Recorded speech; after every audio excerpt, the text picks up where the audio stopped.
Assalamualaikum warahmatullahi wabarakatuh. Jumpa lagi bersama saya, Muhammad Riyadi, calon guru penggerak Angkatan 6 Kota Banjarbaru. Pada kesempatan kali ini, izinkan saya memaparkan koneksi antar materi modul 3.2 Pemimpin dalam Pengelolaan Sumber Daya dengan modul-modul sebelumnya. Yang pertama, kesimpulan tentang apa yang dimaksud dengan pemimpin pembelajaran dalam pengelolaan sumber daya, serta implementasinya ke dalam kelas, sekolah, dan masyarakat sekitar sekolah. Seorang pemimpin dalam pengelolaan sumber daya adalah seorang pemimpin yang memiliki kemampuan melihat berbagai kekuatan dalam suatu ekosistem, baik yang berasal dari komponen hidup atau biotik maupun komponen tak hidup atau abiotik. Pemimpin pembelajaran ini mampu bersikap positif dan optimis dalam menghadapi situasi yang ada dan juga mampu mengidentifikasi aset-aset yang tersedia, yang kemudian juga mampu merancang strategi pemanfaatannya untuk mendukung dan mendorong program peningkatan mutu pembelajaran di sekolah. Bagaimana implementasinya di kelas?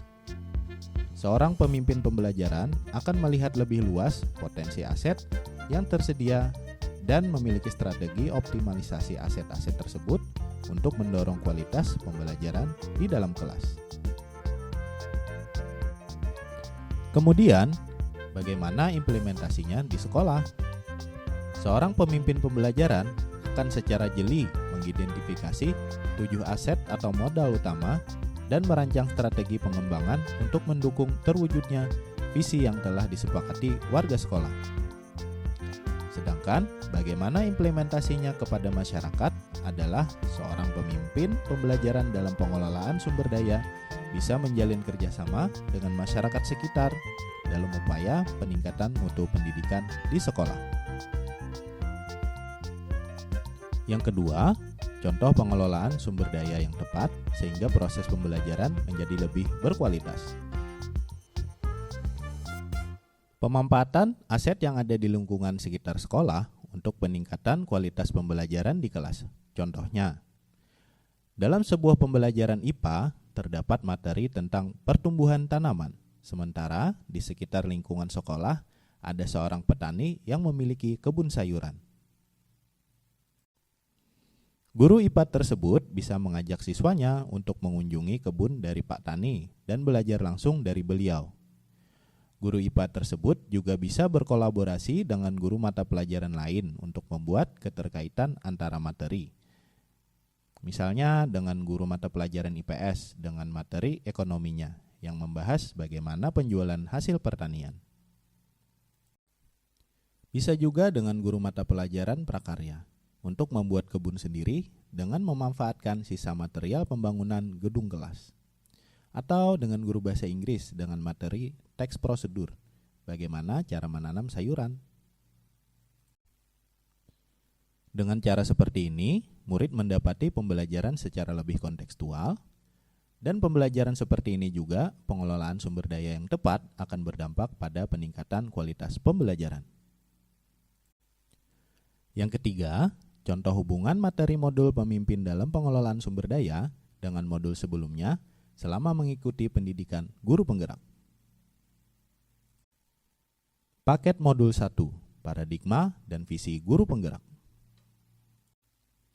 Menurut Ki Hajar Dewantara, pendidikan merupakan suatu proses memberikan tuntunan terhadap segala kodrat dan kekuatan yang dimiliki oleh murid agar mencapai keselamatan dan kebahagiaan yang setinggi-tingginya, baik sebagai manusia maupun sebagai anggota masyarakat. Sebagai seorang pemimpin pembelajaran, tentunya harus bisa mengembangkan potensi yang tersedia untuk peningkatan kualitas pendidikan yang berpihak pada murid, yang kemudian kaitannya adalah dengan nilai dan peran guru penggerak. Seorang guru penggerak memiliki nilai berupa berpihak pada murid, mandiri, kolaboratif, inovatif, dan reflektif. Seorang pemimpin pembelajaran yang memiliki nilai guru penggerak tentunya akan memiliki sikap positif dalam memandang tiap-tiap aset dan memanfaatkan sebesar-besarnya untuk kepentingan murid. Kemudian, paket modul 2, praktek pembelajaran yang berpihak pada murid.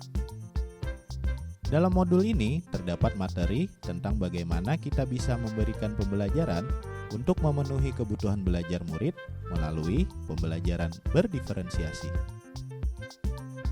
Dalam hal ini, keterkaitannya adalah dalam upaya melakukan diferensiasi pembelajaran, tentunya diperlukan kepekaan untuk melihat aset yang ada dan memanfaatkannya untuk upaya diferensiasi pembelajaran, sehingga kebutuhan belajar tiap-tiap murid bisa terpenuhi. Keempat, hubungan antara sebelum dan sesudah mengikuti modul ini, serta pemikiran yang sudah berubah setelah mengikuti proses pembelajaran dalam modul ini.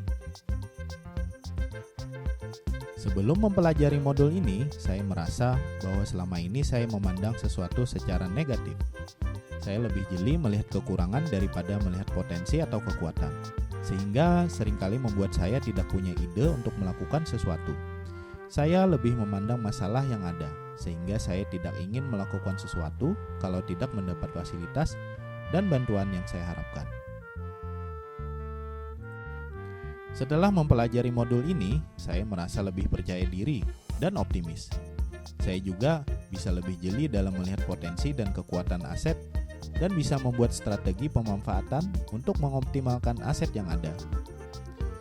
Saya juga bisa mengidentifikasi 7 modal atau aset utama berupa modal manusia, fisik, lingkungan dan alam, politik, finansial, sosial, agama, dan budaya. Juga membuat rancangan strategi pemanfaatan aset-aset tersebut untuk peningkatan kualitas pembelajaran di sekolah dan di kelas yang saya ampuh.